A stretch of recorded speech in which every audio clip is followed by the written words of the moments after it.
La suite du grand journal de Steve Nadjar à écouter sur notre application gratuite Radio J. Place maintenant à 14h15 à l'entretien de cette édition. Olivier Rafovitch, bonjour.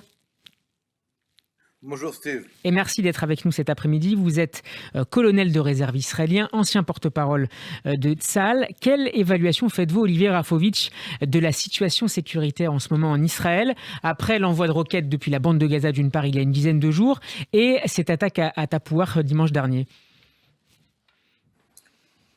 D'après les estimations de l'armée israélienne, d'après les analyses, nous sommes dans la phase la plus dangereuse que nous connaissons face aux Palestiniens depuis maintenant 3 ans. Il y a à la fois ici une conjonction due à la période après Covid, une espèce de réveil comme ça de tension qui avait été, on va dire, calmée ou en tout cas éteinte à cause de l'épidémie ou grâce à l'épidémie. Deuxièmement, il y a le Ramadan qui est toujours une période favorable à des violences et des volontés guerrières, cette fois-ci liées à l'islamisme. Et puis il y a surtout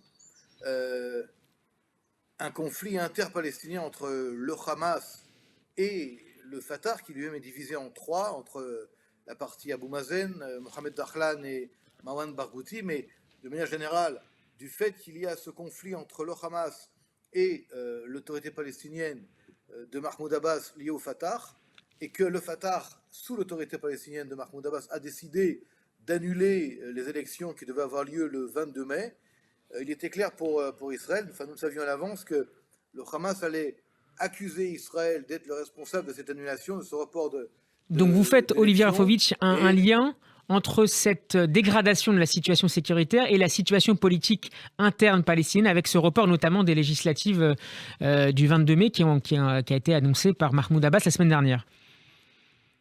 Tout à fait, c'est un lien direct. Et même le Fatah, d'ailleurs, savait que, en accusant Israël de ne pas donner le droit à 6 bureaux de vote, qui étaient en fait des bureaux de poste dans Jérusalem-Est pour servir ces élections, ce permis n'était pas donné par Israël, il donnait le prétexte du non-permis israélien pour annuler des élections qui, en fin de compte, allaient de toute manière amener la défaite du Fatah et la victoire du Hamas. Donc, si vous voulez, si vous me permettez, pour être bref et pour être clair, Mahmoud Abbas a utilisé le prétexte israélien de Jérusalem pour annuler des élections dans lesquelles il savait qu'il allait être donné Israël comme prétexte. Nous sommes aujourd'hui en train de payer le prix de ce prétexte-là par des attaques terroristes qui recommencent.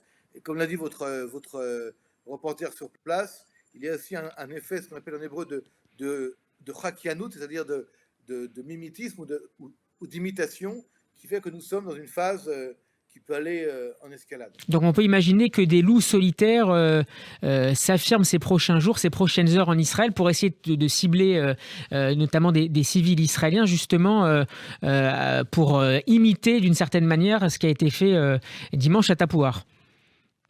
Je n'aime pas tellement ce terme loup solitaire, on le connaît un peu partout lorsqu'il y a des attaques terroristes qui ne sont pas très claires quant à les responsables qui envoient ces terroristes. C'est ceux qui poignardent, ceux qui sont explosés ou autres. Il y a ici, je vous le dis quand même, une idéologie politique et une idéologie islamiste derrière ça.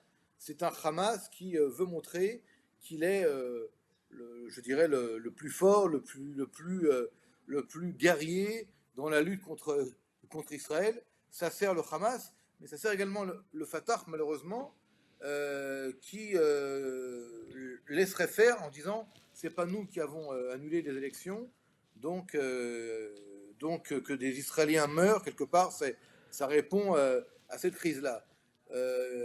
Hier, vous savez, on a eu quand même un attentat où on a eu deux étudiants de Yeshiva qui ont été très très grièvement blessés, de 19 ans, une balle dans la tête, qui est toujours entre la vie et la mort. L'autre très gravement blessé. Ils sont tous les deux à l'hôpital de Hadassah à Jérusalem. Il y avait à cet arrêt de bus 6 personnes, 6 jeunes. Les tirs ont été des tirs très nourris de Kalachnikov. Le véhicule des terroristes a été retrouvé dans un autre village, à Akrabé. Le village, enfin la Jeep avait été brûlée je pense, par les terroristes.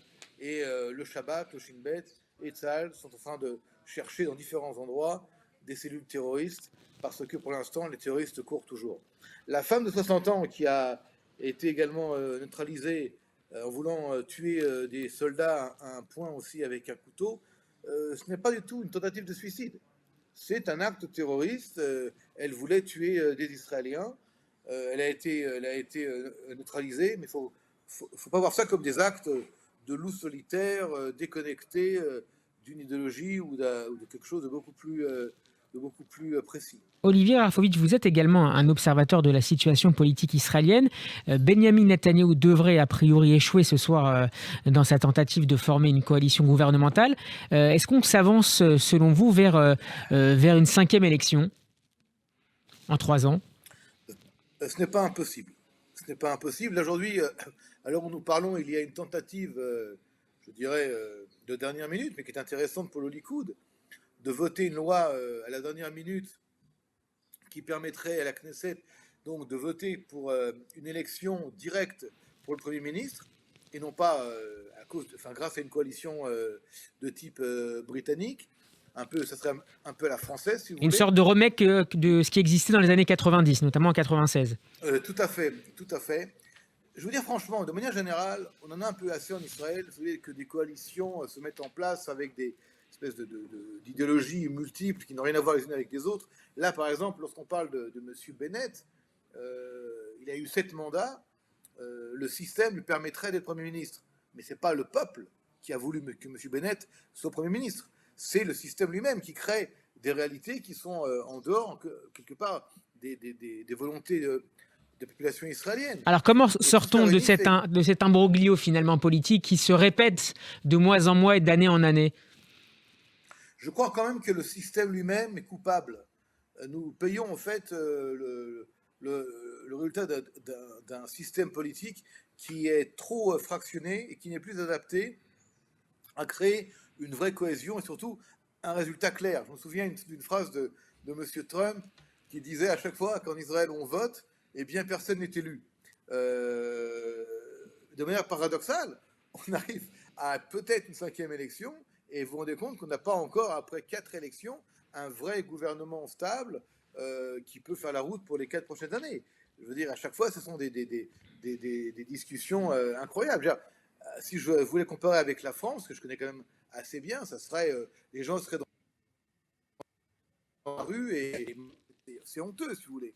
Mais il y a du côté israélien une espèce de fatigue générale.